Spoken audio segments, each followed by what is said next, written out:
underdog, because it's a small island from a don't have that many people. We need to fight for everything. So courage is a key word for us, and we have a lot of very powerful people with big courage, both women and men. So it means a lot, and I'm sure that we were not as successful as we are in sports if we didn't have a lot of courage. So my players are very courageous. How do you say courageous? Courageous. Courageous. Yeah. No, you said it right. They are. And the battles they have taken, and the players before my players. I really respect them for everything they have done. Not just for the national team, just for my daughters, and hopefully my daughters' daughters. This is very important. Well, and what does that mean to you when you say they're courageous? What is courage to you? To take responsibility, just not just for yourself, but for when you're playing for Iceland, you're playing for the nation, for your fathers, for your mothers, grandmothers, grandfathers, and the people that are coming. And you need to show, what do you call it? You need to do it not just by talking. You need to show it on the field, off the field. Be a strong representative for your country, for women when you are doing it for women's team, and also the men's. But I think it's also showing courage, like when a player from the men's team stands up and supports the women's game or women in politics or business. It's also courageous to do that.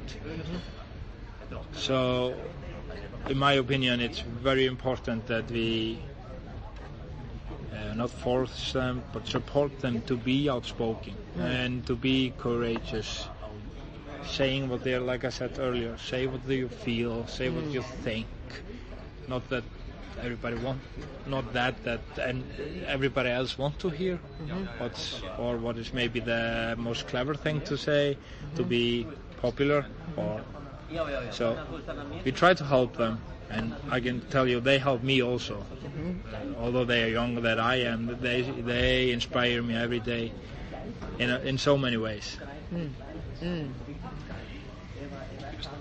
Can you give an example of some of the things, some of the practices that you would do to help nourish that courage, like before you went out to be on this big stage in the world, which could be quite frightening?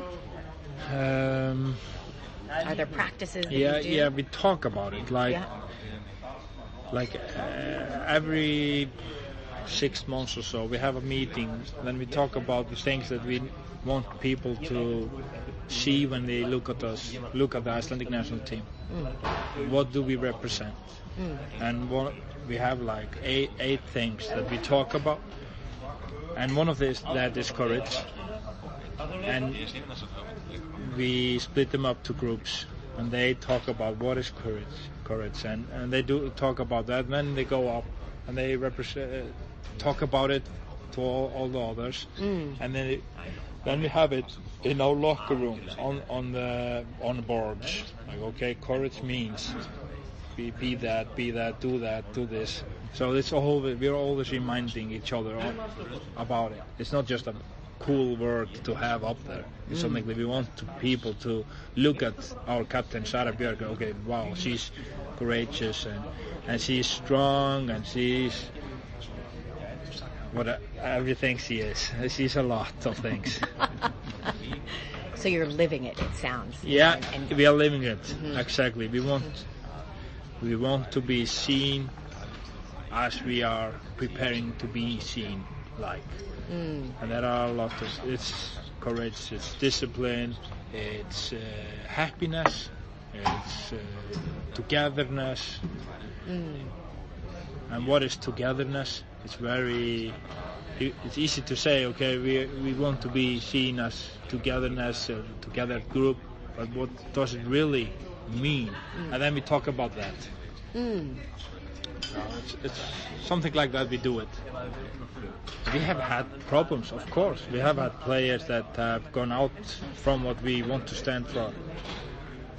But then we just talk about it and we put them into the box again, put them into the right directions. I mean, it's maybe 30 players that I'm dealing with, and we have 30 different personalities, and I have 12 staff members. We're only 5 men with all those powerful women, so we need to be courageous also. And they need to respect that we are underdogs in that group. 5 of us. But like I have said a million times, it's not about gender. It's just humans, people working together.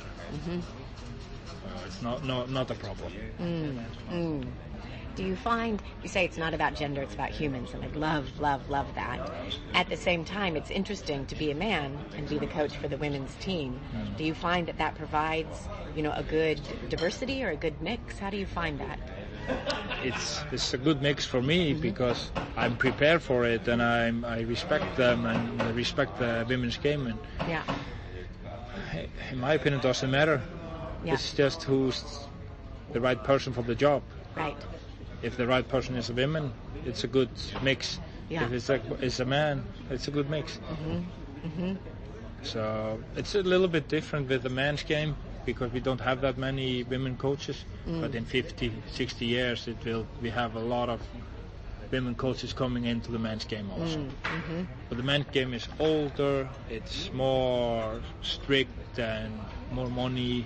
It's very tough to get in there. It's also very tough for an Icelandic coach from an island back there to get into biggest leagues in Europe, although we have very good coaches. So it's not all about genders, it's just hard to get into the men's game. So in my opinion, it's not about gender, it's just about the personalities. You have to find the right personality to be with that team. Also, if you have 2 different men's teams, I mean, for example, the man national team called Heimir Hallgrímsson is maybe not the right person for Manchester United. Huge club. He's maybe better set with Burnley in the same league, but the lower budget, small community around the club. It's not about the gender teams or something. It's just the right personalities in the right environment. Yeah. I'm curious what you think. One of the things that's come up in these interviews with the women of Iceland is the possibility of Iceland, for a lot of the reasons that you described, being a place that could maybe be the first to fully realize gender equality, right? To end what you call the stupidity. What do you think about that? I think it's something that we should aim for, that we should make possible as soon as possible. Because why not? We are close to it, I would think, but I haven't seen the reports. I have heard this before, that we are close to it. But tell Katrín when you meet her, just fix this one. I will support her. We will see her next, actually. Okay. Shall we deliver a message? Yeah, she got fully support from me. I'm sure she'll really appreciate that, actually. That's perfect. It's fascinating, the story that you're sharing, and curious, in addition to including, some of this interview in this book with you, because it's a fantastic perspective, and then he'll want to arrange to do some photos with you, that are not the inside, likely out on the field and, some real photos. We would like to interview, 1 or maybe it's even 2. So Halla had already mentioned and given us the contact for Margaret, Laura. Yeah. And you spoke about, though, the team captain, and I'm wondering, who do you think, is it 1 or 2 to really get a full perspective? Because this is so important, clearly, for Iceland. Margaret is a good spokesman. She is our former captain. She's pregnant now. Okay. So she's pregnant and injured. She has been in the game for a long time. She has been a professional in many leagues. She was one of the best players in Europe when she was on top of her game around 2006, 7, and 8. It's good to talk to her. She will give you the whole package. She's gone through it all. Yeah. So that's for sure a good name. I think she's going to give a birth in